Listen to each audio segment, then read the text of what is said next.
Quelques mots très rapides par rapport à cette charte. Donc, d'abord pour dire que cette charte vient incontestablement répondre à un manque.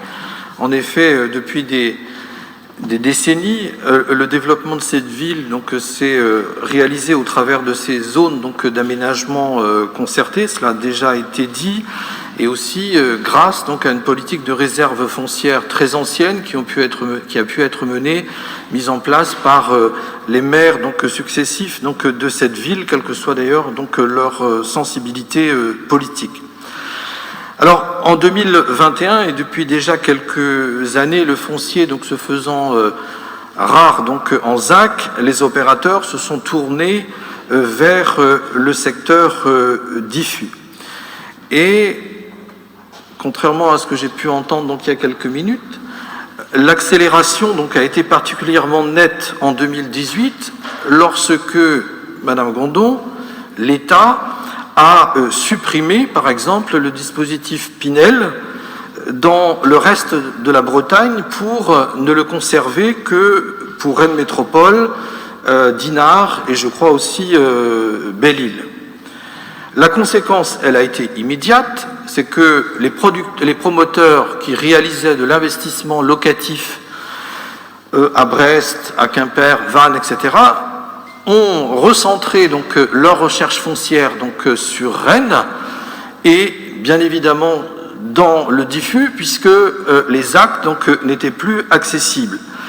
Donc cette ruée sur le foncier en diffus, il résulte bien d'une décision de l'État et c'est particulièrement net.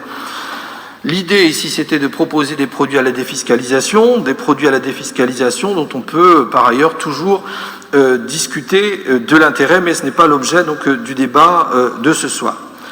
Alors, très légitimement, de nombreux Rennais et Rennaises se sont interrogés sur ces bouleversements.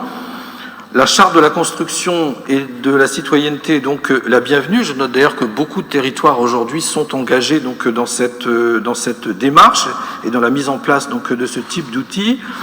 Sa méthodologie d'élaboration qui a consisté à donner du temps au temps a, me semble-t-il, été la bonne. Cette charte pragmatique, en reprenant aussi les propositions du jury citoyen, formule des propositions, 12, qui vont dans la bonne direction.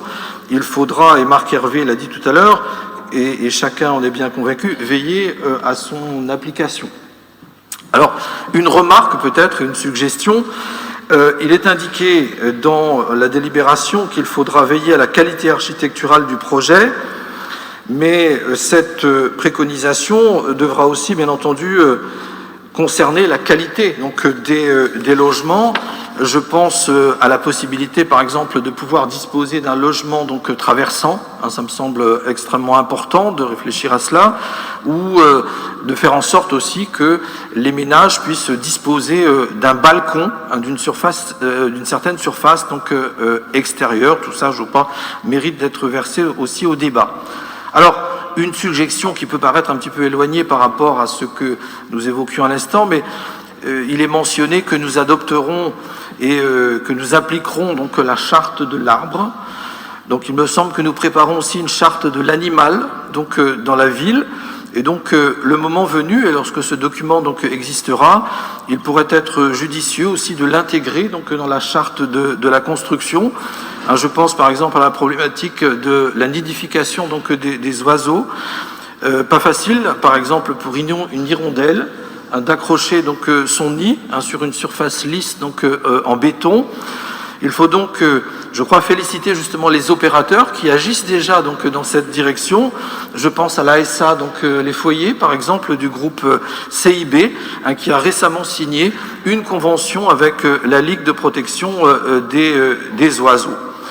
Alors, pour conclure, cette charte doit, à mon sens, amener de l'apaisement dans nos relations avec les citoyens, parce que, par ailleurs, nous avons un besoin avéré de construire.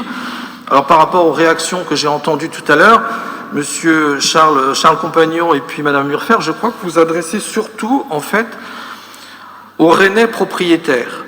Mais en réalité, nous avons aussi beaucoup donc, de locataires dans le domaine du logement social, de candidats locataires, près de 21 000 personnes donc, qui sont inscrites sur nos listes, oui.